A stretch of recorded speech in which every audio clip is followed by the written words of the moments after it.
So what are some of the treatment options? You've heard some of them. There's your standard surgery.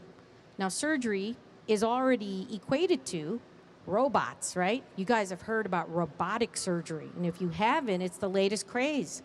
What does that mean? It means that your urologist sits next to you while the robot arm comes and operates on you.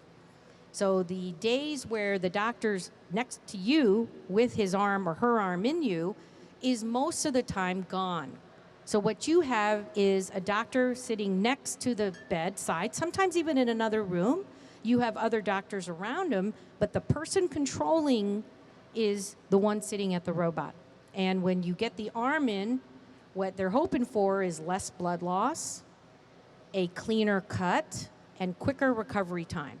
Right now, if you go to anywhere in the state of Michigan, most urologists are offering radical prostatectomy, usually robot assisted.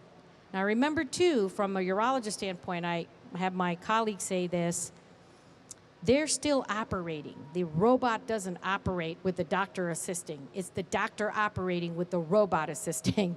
So I just want to make that clear. This is not some crazy robot that's cutting you open. This is the doctor's hands and eyes.